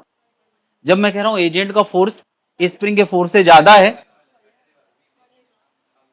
अगर मैं कह रहा हूं एजेंट का फोर्स स्प्रिंग के फोर्स से ज्यादा है, अगर मैं कह रहा हूं एजेंट का फोर्स स्प्रिंग से ज्यादा है, तो स्पीड बढ़ रहा होगा या घट रहा होगा? बढ़ रहा होगा। यानी v अब तक बढ़ता आया है और अभी भी बढ़ता जाएगा। एक समय ऐसा आएगा, एजेंट का फोर्स तो फिक्स है लेकिन स्प्रिंग का फोर्स लगातार बढ़ता जा रहा है। ये kx नेचर का फोर्स है, और जैसे जैसे x बढ़ता जा रहा है वैसे वैसे स्प्रिंग का फोर्स बढ़ता जा रहा है। तो कभी ना कभी ये होने वाला है, क्या होने वाला है, कि एजेंट का फोर्स और स्प्रिंग का फोर्स आपस में, और जैसे ही स्प्रिंग का फोर्स एजेंट का फोर्स बराबर होगा तो एक्सेलेरेशन क्या हो जाएगा? तो एक्सेलेरेशन 0 अभी हुआ है, लेकिन वेलोसिटी बढ़ने का सिलसिला इससे पहले से लगातार जारी है। और इस वजह से मैं गारंटी से कह सकता हूं कि इस समय जो स्पीड होगी ये अब तक की सबसे ज्यादा स्पीड होगी। यार एक्सेलेरेशन 0 हुआ है अभी, लेकिन इससे पहले तो स्पीड बढ़ी रही थी, तो इस वक्त की स्पीड सबसे ज्यादा स्पीड होगी। और इस पोजीशन का मैंने नाम दिया है इक्विलिब्रियम पोजीशन। इस पोजीशन का नाम दिया है इक्विलिब्रियम। इक्विलिब्रियम पोजीशन क्या होती है, ये कई बार टर्म आ चुका है। इक्विलिब्रियम पोजीशन वो होती है जहां पर किसी बॉडी पे नेट फोर्स कितना हो, 0 हो। और नेट 0 क्यों है? क्योंकि आगे एजेंट है और पीछे स्प्रिंग है, दोनों क्या है, बराबर है। जब दोनों बराबर होंगे, है ना, इस x का नाम मैंने x इक्विलिब्रियम लिखा है, जो मैं ला सकता हूं x इक्विलिब्रियम होगा F by K। X equilibrium का मतलब वो खिंचाव जिस पर एजेंट का फोर्स और पीछे वाला स्प्रिंग का फोर्स दोनों क्या हो गए हैं, बराबर। यहां सारा खेल मैग्नीट्यूड में चल रहा है, मैं साइन शुरू से छोड़ चुका हूं। बात समझ में आ रही? इस एक्स तक, क्या इस ब्लॉक पर, इस एक्स तक इस ब्लॉक पे लगातार स्पीड बढ़ रही थी और इस समय सबसे ज्यादा है बढ़ के। क्या अगले ही पल ब्लॉक रुक जाएगा? नहीं, अगले ही पल नहीं रुकेगा, थोड़ी दूर चल के रुकेगा। क्यों? अभी यार इतनी ज्यादा स्पीड है तो अभी इसका रिटार्डेशन सिलसिला नहीं चालू होगा। यानी जैसे ही ब्लॉक अब थोड़ा आगे बढ़ेगा, जैसे ही ब्लॉक थोड़ा आगे बढ़ेगा तो अब एजेंट का फोर्स तो वही है, लेकिन स्प्रिंग का फोर्स अब पहले से भी ज्यादा होगा। यहां बराबर थे दोनों, अब यहां कौन ज्यादा हो गया, kx, और kx ज्यादा हो गया तो बताओ एक्सेलेरेशन कहां आ गया, एक्सेलेरेशन पीछे आ गया। यानी अब एक सिलसिला चालू हुआ है जो वेलोसिटी को बढ़ा नहीं रहा है बल्कि घटा रहा है। यानी इस वक्त जो वेलोसिटी होगी वो पहले से थोड़ा पीछे नहीं जाएगी, थोड़ा कम हो जाएगी। रिटार्डेशन का मतलब क्या होता है कि v के घटने का सिलसिला चालू हो चुका है क्योंकि एक्सेलेरेशन पीछे है। यानी अब v के घटने का सिलसिला चालू हुआ है और क्या एक समय फिर पक्का ऐसा आने वाला है जब ये ब्लॉक जाके कहीं ना कहीं रुक जाएगा। इसकी वेलोसिटी क्या होने वाली है, जीरो। और जब वेलोसिटी जीरो होगी तब तक स्प्रिंग अच्छा खासा खिंच चुकी होगी। इसको हम कह सकते हैं स्प्रिंग का एक्स मैक्स है। इससे ज्यादा आगे अब ब्लॉक जाना ही नहीं चाहता। भाई जाना तो तब चाहेगा जब स्पीड होगी, उसकी स्पीड ही खत्म हो गई है तो अब जाना नहीं चाहेगा। अच्छा, इस समय फोर्स को लेके क्या बातें करोगे? एजेंट का फोर्स जितना था उतना ही है, लेकिन इस समय स्प्रिंग का फोर्स, क्या इस समय स्प्रिंग का फोर्स, इस समय स्प्रिंग का force k into x max होगा। यानी स्प्रिंग अपनी लाइफ में अब सबसे ज्यादा फोर्स लगा रही है। क्या जनता समझ पा रही है? अच्छा, इसका अपकमिंग भविष्य क्या है? क्या इसके बाद ये ब्लॉक रुक गया है तो रुका ही रहेगा? अरे ये हाईली अनइक्विलिब्रियम स्टेट है, ये पीछे जाना शुरू करेगा, फिर इक्विलिब्रियम आएगा, तब तक स्पीड गेन कर चुका होगा, फिर पीछे जाएगा, कहीं जाके रुकेगा, आगे पीछे, इसका मोशन नेवर एंडिंग चलता रहेगा। क्या जनता समझ पा रही? ये सिंपल हार्मोनिक मोशन की शुरुआत है, ये एसएचएम शुरू हो जाएगा। इस फोर्स ने यहां आकर ब्लॉक को पहले मोशन डेवलप किया, फिर स्प्रिंग का फोर्स ज्यादा हो गया तो रिटार्डेशन किया, रुकने तक स्प्रिंग का फोर्स ज्यादा था तो वो वापस ले जाएगा, फिर इक्विलिब्रियम आएगा, फिर एक्स मैक्स कंप्रेशन वाला आएगा, इसकी लाइफ में कंप्रेशन आएगा, फिर एक्सपांशन, फिर कंप्रेशन, ये उसकी लाइफ में लगातार चलता रहेगा। खैर, हमें इन सब बातों का भी बहुत डिटेल डिस्कशन नहीं करना, वो एसएचएम में करेंगे। अभी दो मुद्दे हैं, एक मुद्दा हमने सुलझा लिया है, एक्स इक्विलिब्रियम क्या होगा, आ गया है। दूसरा क्वेश्चन है एक्स मैक्स क्या होगा। क्या उसमें क्वेश्चन लिखा है? हाँ, ऊपर हेडिंग पड़ी है maximum expansion of the spring, ऊपर हेडिंग पड़ी है maximum elongation of the spring. तो यार ये इलोंगेशन क्या था? उस जगह का इलोंगेशन है जहां पर एजेंट का फोर्स और स्प्रिंग का फोर्स बराबर हो गया। अब मैं क्या बात कर रहा हूं, वो इलोंगेशन बताओ जब ब्लॉक रुक गया है, ठीक है। और ये करने के लिए मैं थोड़ा सा ज्यादा बातें करूंगा, एक रिजल्ट आएगा, फिर लोगों को रिजल्ट पकड़ा दिया जाएगा, ठीक है। थोड़ा देर के लिए मैं जनरल डिस्कशन करना चाहता हूं,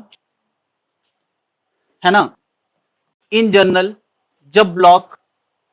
जब स्प्रिंग x बराबर x खींच चुकी है तब बताओ, जब x बराबर x खींच चुकी है तब कौन सा फोर्स ज्यादा है? हम लोग हमेशा इजी चॉइस दिमाग में लाते हैं, आगे वाला ज्यादा पीछे वाला कम। तो इस पे हम कौन सी इक्वेशन बनाने वाले हैं? Correct, f minus k x बराबर m इंटू ए। सोचो कल को तुमसे यही पूछ दिया जाए कि नॉन इक्विलिब्रियम पोजीशन ये है, यहां पर इसका एक्सेलेरेशन बताओ, तो नहीं लिख सकते f minus k x by m. चलो मैं एक्सेलेरेशन लिख देता हूं, क्या आएगा, f minus k x by m. ये m यहां डिवाइड कर दिया और कुछ नहीं। क्या ये acceleration as a function of x आ गया है? याद आया यार, एक्सेलेरेशन या तो x के फंक्शन में आएगा या तो t के, या तो, और एक बार किसी एक फंक्शन में आ गया तो हम आगे और क्या बातें कर सकते हैं, बिल्कुल, आगे 5 और फंक्शन की बात कर सकते हैं, बट मैं केवल एक फंक्शन की और बात करने वाला हूं। ये A as a function of X है, एक्स डालो ए पाओ। अब मैं जानना चाहता हूं एक्स डालो वी पाओ कैसे निकलेगा। V as a function of x लिखना चाहता हूं तो क्या करके निकलेगा। ए को अगर मैं v को x से रिलेट करना चाहता हूं तो हम t की एंट्री नहीं करेंगे, a को हम क्या लिखेंगे v dv बाई dx। तो v dv बराबर क्या आ गया f by M D X minus K by M X D X, integrating both side. देखो यार f और m दोनों फिक्स हैं नहीं, खैर जिन लोगों को पता है तो समझ ले, नहीं तो मैं अब सीधे रिजल्ट पे आने वाला हूं। यहां आएगा वी स्क्वायर बाई टू, शुरू में वेलोसिटी 0 थी, जनरल v है। यहां आएगा एफ एक्स बाई एम, शुरू में 0 था बाद में x हो गया है। यहां आएगा minus k x square by two m, शुरू में 0 था बाद में x। ठीक है, जिनको नहीं पता है कोई चिंता करने की जरूरत नहीं, क्योंकि अब तक नहीं पता है तो यहां मैं क्या सिखा लूंगा। और पता है तो ठीक है यार, यहां मेरा मकसद नहीं कि मैं ये सिखाऊं, है ना। हर चीज का एक सही समय होता है, हीरो की माँ उसी समय सिखाती है हीरो को, है ना। अब ऐसे थोड़ी हर समय सिखा रही कि चलो आज आज तुम्हें सिखाएंगे कि फाइटिंग कैसे करते हैं। रोज फाइटिंग थोड़ी सिखाएगी, एक दिन ये सिखाएगी कि परिवार को साथ लेके कैसे चलते हैं, इस तरह की बात। सब दिन अलग अलग टॉपिक चलेगा। वी स्क्वायर बराबर आएगा two f x by m minus k x square by m. ये वी एच की तरफ हम लोग बढ़ चुके हैं और वो आ गया है ये फॉर्मूला क्या बताता है, एक्स डालो वी पाओ या वी डालो एक्स पाओ। अरे ये कुछ सरप्राइजिंग नहीं लगना चाहिए, क्योंकि हमने बहुत प्रैक्टिस करी है कि गिवन ए के लिए v का फंक्शन कैसे लाया जाता है। बहुत प्रैक्टिस काइनेमेटिक्स में कर चुके हैं, बहुत प्रैक्टिस हम लोग पहले भी कर चुके हैं। ये उसी का प्रसाद है, अब इसके लिए हमने सब सीखा है। यहां मैं वो बातें नहीं करूंगा यार, वरना फोकस हट जाता है। v as a function of x आ गया। हमारा मकसद था वो x पता करना जब ब्लॉक एक पल के लिए रुक गया है, क्या वही x मैक्स होगा कि नहीं। हमें वो x पता करना है जहां ब्लॉक एक पल के लिए रुक गया। रुक गया मतलब इसका v कितना हो गया है, और निकालना क्या है x मैक्स। ये एकदम सुटेबल फंक्शन है, ये हर x का v दे सकता है या हर v का x दे सकता है। तो हमें कौन सा v डालना है, कौन सा x निकालना है। तो v जीरो डालना है, जो x निकलेगा वो x मैक्स होगा। क्या जनता समझ पा रही है। v जीरो डालो, v को जीरो डालो और इसको सॉल्व करके x निकालो, सॉल्व एंड गेट x। मैं बता रहा हूं उसका x का आंसर कितना आ रहा है, वो आंसर आ रहा है 2f बाई के। बड़ा बढ़िया आंसर आया यार। क्या आया है यार, ये बताओ इक्विलिब्रियम तक की दूरी क्या थी। ये कितना आया था एफ बाई के, और ये कितना आया है 2f बाई के। मतलब इक्विलिब्रियम से जितना यहां चले थे उतना और आगे चलेंगे। एसएचएम याद है यार, इक्विलिब्रियम के आगे पीछे मोशन होता था, है ना। तो जितना अब तक हुआ है उतना ही और आगे जाएगा। तो ये आंसर बड़ा याद रखने लायक है। ये आंसर लोगों को रट के रखना है, क्योंकि इतनी मैथ्स तो मैं किसी से भी एक्सपेक्ट नहीं करता कि अगर जेई मेंस का भी पेपर दे रहे हैं तो हम इतनी मैथ्स नहीं करेंगे, ये रिजल्ट रटेंगे हर हाल में। अपार्ट फ्रॉम कि जेई मेंस वालों को ये पूरा समझ में आना चाहिए कैसे आया है। समझ में आना अलग चीज है, बट उसको एग्जाम में कैरी करना ये अच्छी चीज नहीं है।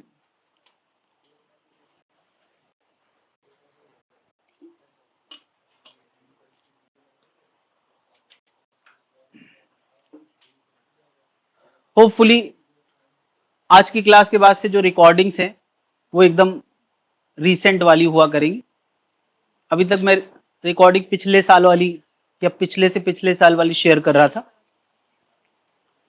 ये बिल्कुल तुम लोगों को हिंट मैं नहीं दे रहा हूं कि तुम लोग क्लास में गोला मारने लगो कि अब तो ताजी रिकॉर्डिंग मिलेंगी, क्योंकि क्लास से ज्यादा ताजा कुछ नहीं है भाई। लाइव क्लास या फेस टू फेस क्लास से ज्यादा ताजा कुछ नहीं होता है, सब बासा लगता है जब तुम देखते हो।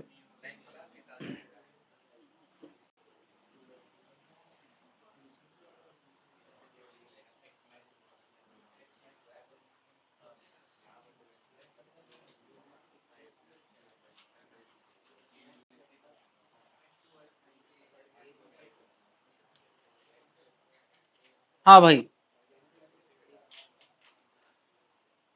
इक्विलिब्रियम तक जितना खींचेगा मैक्सिमम उससे डबल खींचेगा। ये बात सबको अच्छे से समझ में आ जाना चाहिए। इस पूरे डिस्कशन की शुरुआत कहां से हुई थी? स्प्रिंग के खिलाफ एक कांस्टेंट फोर्स आया था एफ। एफ कैसा फोर्स था? कांस्टेंट फोर्स था। और अगर ये बात समझ में आ गई है तो मैं एक बहुत सिंपल सा पूछने वाला हूं।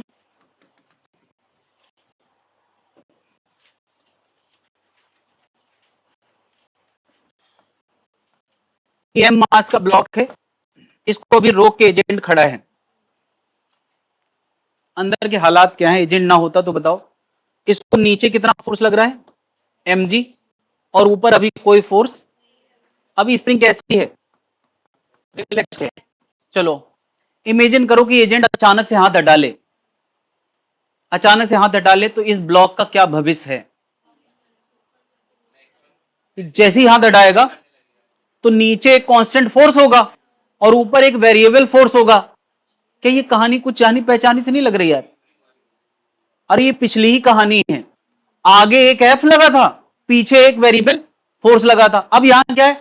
नीचे एक कांस्टेंट फोर्स है mg, पीछे क्या है? जीरो। और जैसे जैसे ही आगे जाएगा, क्या थोड़ी देर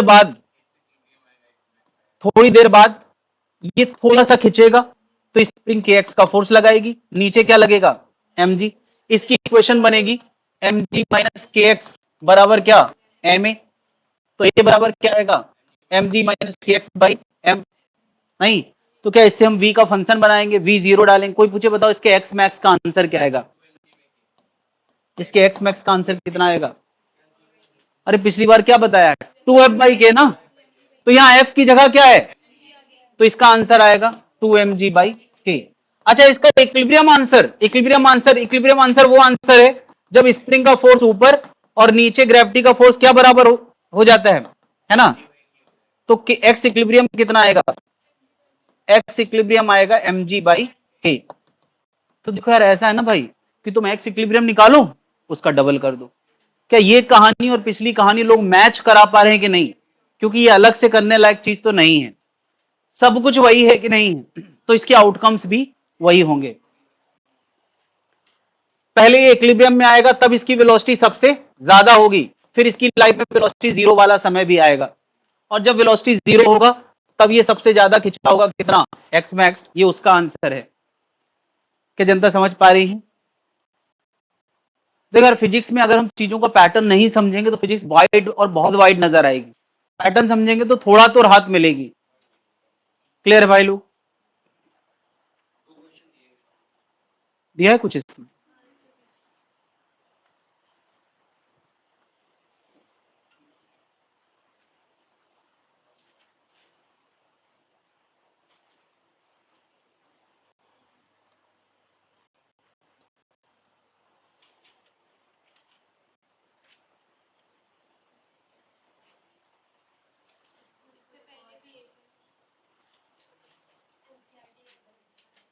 कहाँ है? लाओ जरा कॉपी देना, मेरे पास है। पेज नंबर बताओ।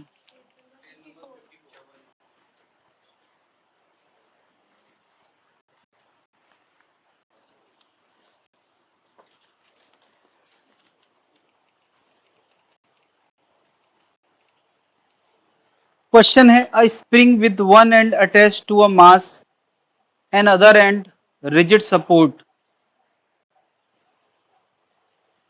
तो एक जगह सपोर्ट है और एक जगह क्या है? मास है। ऐसा कुछ सपोर्ट सीधे स्प्रिंग को जोड़ देते हैं। Support is stretched and released. इसको खींचा जाता है और छोड़ दिया जाता है। सोचो ये स्प्रिंग की रिलैक्स लेंथ है, इसको थोड़ा सा खींचा गया और फिर छोड़ दिया गया, तो इसका भविष्य क्या होगा?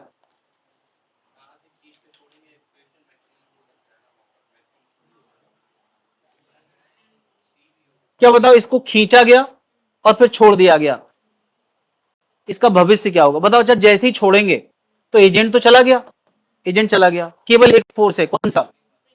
स्प्रिंग वाला फोर्स है। वो क्या लगातार इसको इस डायरेक्शन में एक्सेलेरेशन देगा, है ना। ये एक्सेलेरेशन कब तक मिलेगा? जब तक स्प्रिंग खिंची है तब वो एक्सेलेरेशन देगा। एक्सेलेरेशन का मतलब होता है एक प्रोसेस चल पड़ा है जो v को बढ़ाएगा, यानी इस समय ये चलना शुरू किया है, इसकी स्पीड लगातार बढ़ती जाएगी। कब तक बढ़ती जाएगी? जब तक ये दोबारा बीच में ना आ जाए, क्योंकि बीच में आ गया तो स्प्रिंग फिर से कैसी हो गई? क्या रिलैक्स थी? फिर से कैसी हो गई?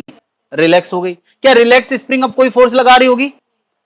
नहीं लगा रही होगी। लेकिन इससे पहले का भविष्य क्या है? इससे पहले का पास्ट क्या है? कि लगातार स्पीड बढ़ रही थी, तो इस समय उसकी स्पीड सबसे ज्यादा होगी, ज्यादा होगी। अब स्पीड है तो क्या ये यहां रुक जाएगा क्या एकदम से? अभी अंदर ले जाएगा, पूरे सिस्टम को अंदर ले जाएगा। तो क्या अब स्प्रिंग फेवर करेगी, अपोज करेगी? अपोज करेगी। नहीं, अब कहेगी कि स्प्रिंग रुक जाओ, रुक जाओ। तो इसका मतलब रुक जाओ मतलब फोर्स कहां दे रही है स्प्रिंग? राइट। तो एक्सेलेरेशन भी कहां होगा? और एक्सेलेरेशन अगर आगे होगा तो क्या वो वेलोसिटी को रोकने का प्रयास कर रहा है, तो कहीं ना कहीं इस ब्लॉक में क्या होने वाला है? बाद में रुक जाएगा। लेकिन जहां रुकेगा, क्या उस समय स्प्रिंग काफी कंप्रेस हो चुकी होगी कि नहीं? तो क्या वो रुका रहने देना है? फिर वापस भेजेगा, फिर इक्विलिब्रियम आएगा, फिर आगे जाके रुकेगा। इसका भी मोशन कैसा होना है? एसएचएम होना है। इसका भी मोशन कैसा होना है? एसएचएम होना है। जरा देखते हैं ऑप्शन क्या दिए हैं। Magnitude of acceleration when just release is maximum. क्या बताओ, जैसे ही कोई छोड़ेगा तो इसको फोर्स सबसे ज्यादा लगेगा कि नहीं?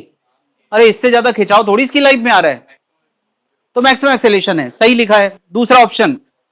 Magnitude of acceleration when equilibrium position is maximum. क्या इक्विलिब्रियम पोजीशन वो जगह होती है जहां पर नेट फोर्स या स्प्रिंग रिलैक्स है और आगे कोई फोर्स नहीं है, तो इसकी इक्विलिब्रियम पोजीशन पे इसका एक्सेलेरेशन जीरो होगा। इक्विलिब्रियम वही जगह होती है जहां फोर्स हो ही ना, तो इसका मतलब मैग्नीट्यूड ऑफ एक्सेलेरेशन उस जगह पे क्या होगा? जीरो होगा। Speed is maximum when equilibrium position. मुझे बताओ, क्या यहां से स्पीड बढ़ना शुरू हुई थी, इक्विलिब्रियम तक लगातार बढ़ती रही, तो सबसे ज्यादा स्पीड कहां होगी? इक्विलिब्रियम। यानी ये भी एक सही स्टेटमेंट है, speed is maximum when mass is in equilibrium position. यानी इसका ए भी सही है और सी भी सही है। ठीक है, अगला है magnitude of displacement is always maximum whenever speed is minimum. Okay, बताओ अच्छा, जब एजेंट यहां खींच के छोड़ के भाग गया था तब इसकी स्पीड क्या थी? भाई तभी से तो इसने चलना शुरू किया है, तब उसकी स्पीड क्या रही होगी? जीरो रही होगी। जब एजेंट पकड़ के खड़ा होगा तब स्पीड जीरो होगी, जैसे ही छोड़ा उस वक्त भी स्पीड उसके बाद डेवलप होना शुरू हुई है। फिर बताओ, जब इस किनारे चली गई तब स्पीड, तो यार स्पीड कहां कहां जीरो है? या तो उस किनारे या तो इस किनारे। जरा स्टेटमेंट पढ़ो, magnitude of displacement always maximum when speed is minimum. ये एक्चुअली में एसएचएम का क्वेश्चन है, यहां पूछ लिया गया है। अगर तुम्हारे अंदर बेसिक भाव है तो तुम समझ पा रहे हो।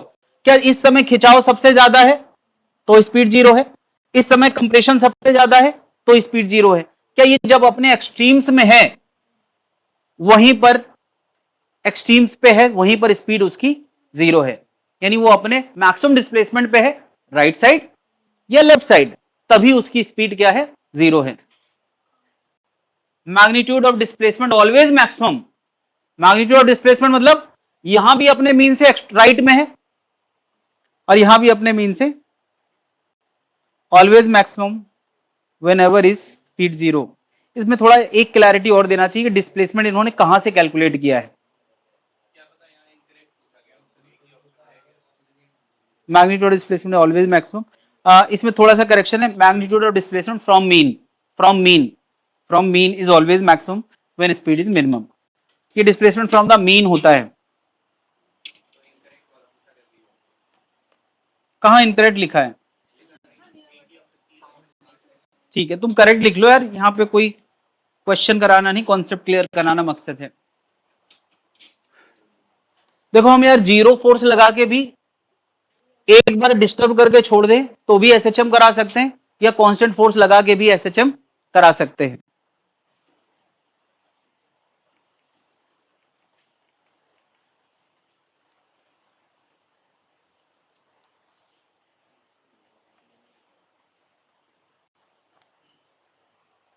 1 kg कौन है, 2 kg कौन है? मैं इधर 1 kg है या 2 kg है?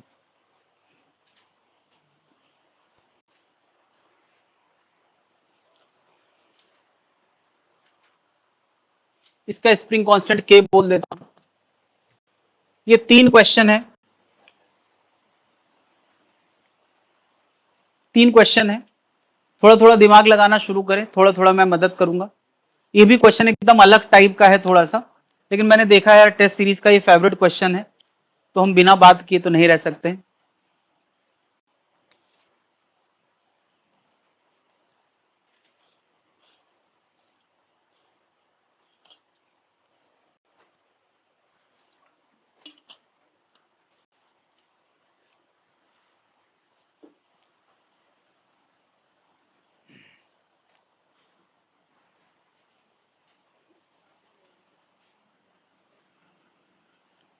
पहला क्वेश्चन है, elongation in the springs for the given diagram. Springs कर दें, दोनों स्प्रिंग, एक ही तो स्प्रिंग है यार, ठीक है सही लिखा है। इलोंगेशन ऑफ द स्प्रिंग, कितना स्प्रिंग खिंची है इस वक्त, इलोंगेशन बताना है।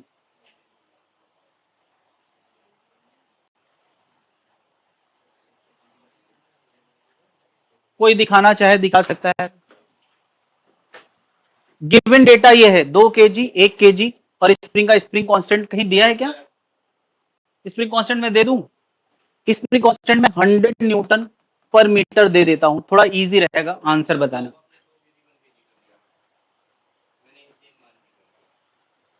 कर नहीं दिया, लिखा है भाई, क्वेश्चन देखो अपना, नहीं लिखा है, अच्छा नहीं लिखा है। चलो यार इसको फिर एम एम और के मान के करते हैं।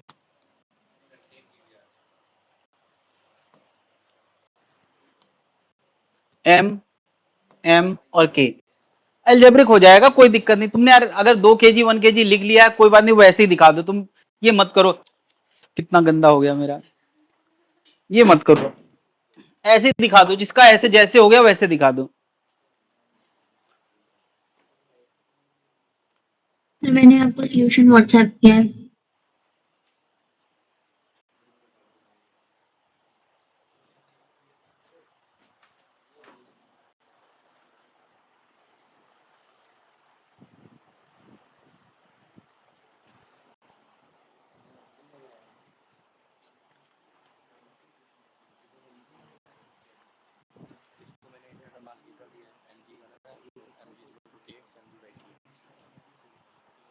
हाँ सही है।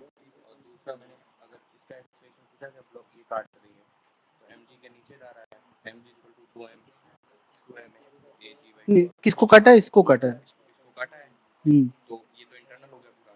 नहीं नहीं इंटरनल मत सोचो, स्प्रिंग क्योंकि खिंची हुई थी, तो जैसे ही तुम इसको कट करोगे तो स्प्रिंग ही इसको चलाएगी।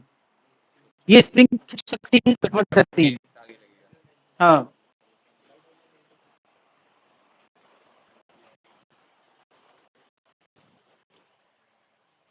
2g equal to T, T equal to f spring.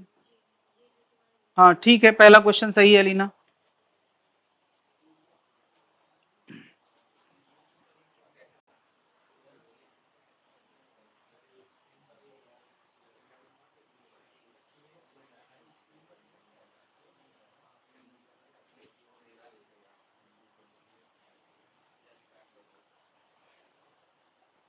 पहला क्वेश्चन कोई दिखाना चाहता है, जैसे भी दिखाना हो, तुमने जैसे किया हो। पहले क्वेश्चन में, अरे एक दो लोग तो और दिखाओ यार, ऐसे कैसे। हाँ तुम दिखाओ यार, बहुत उम्मीद है मुझे तुमसे। लेंगे, शुरू में सारा सिस्टम इक्विलिब्रियम पे है। जब ऐसा है कि जब कोई डायग्राम दिया हो तो अपने मन से ये नहीं मानते कि अभी अभी छोड़ा है।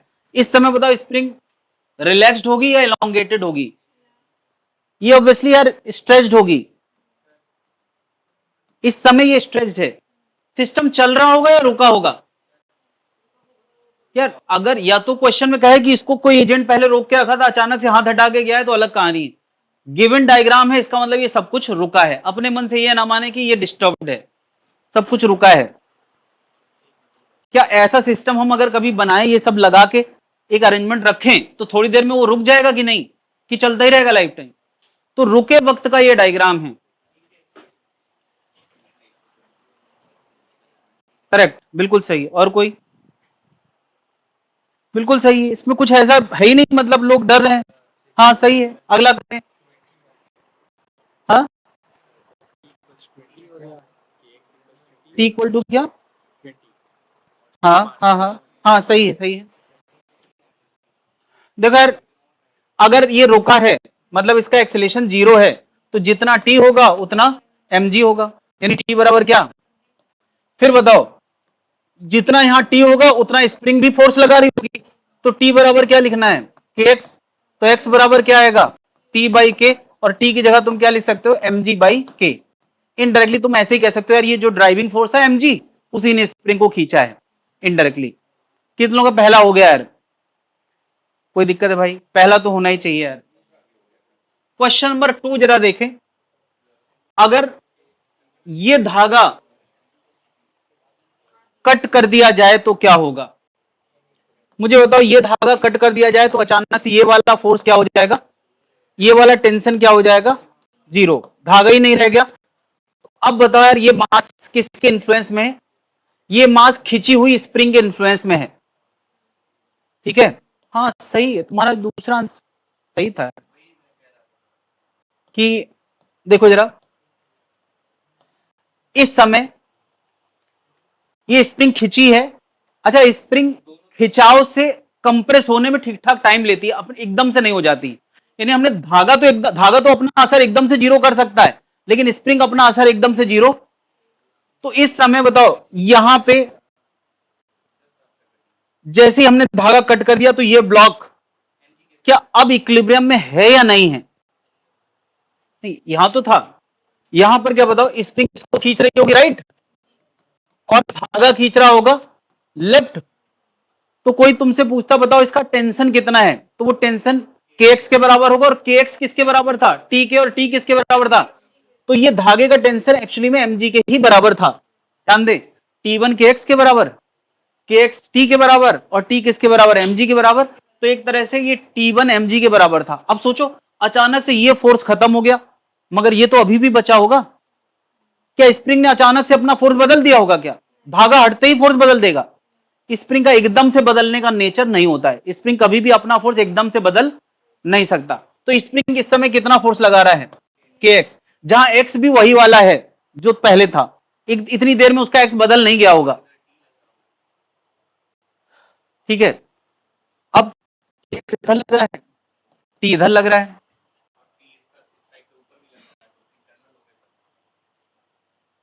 अच्छा, क्वेश्चन में पूछा क्या गया? String 1 is find the acceleration of both the block just after cutting. Okay,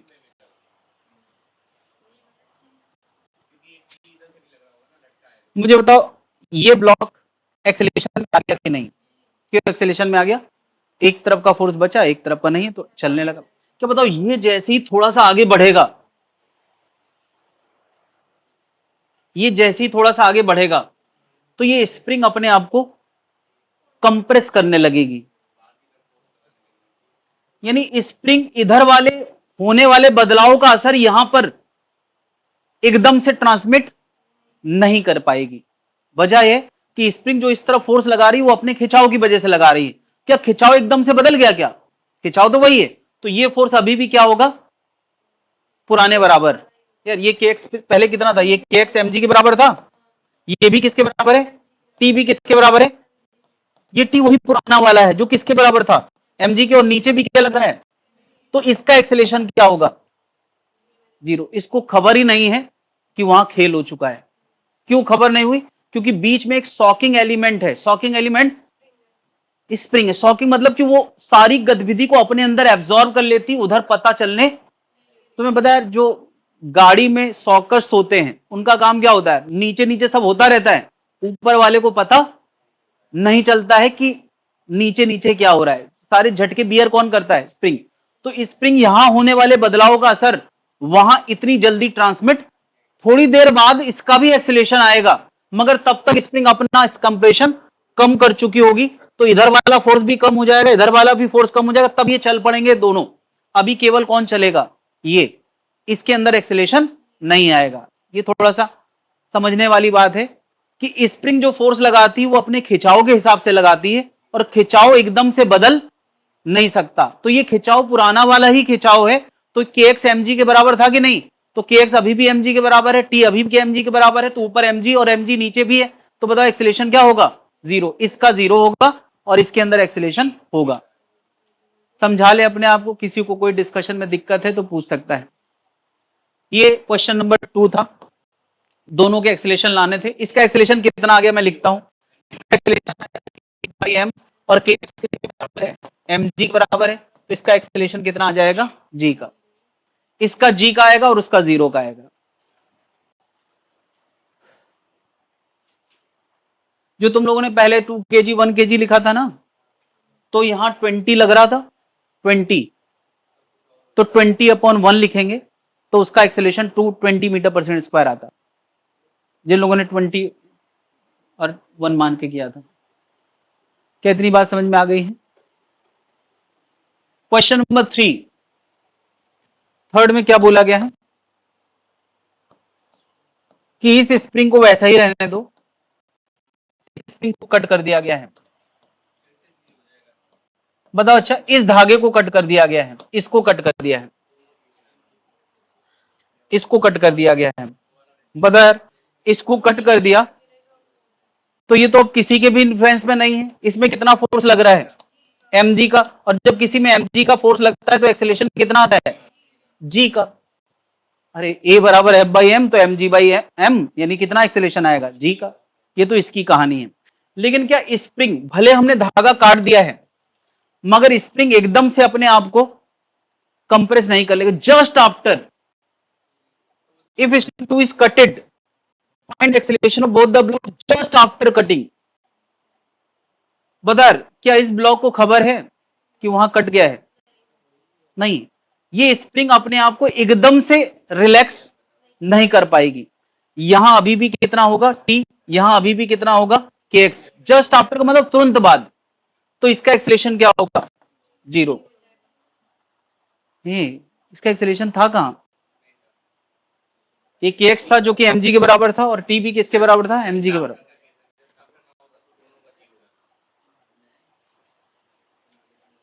just after ना होता,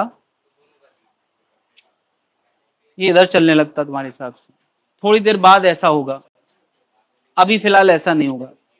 ये जो स्प्रिंग है ना, उसने शॉक एब्जॉर्ब कर लिया, उसने खबर ही नहीं होने दी इसको कि उधर से हमारा सहारा कट चुका है। क्या ये स्प्रिंग का जो नेचर है ये यहां समझ में आना चाहिए। हाँ,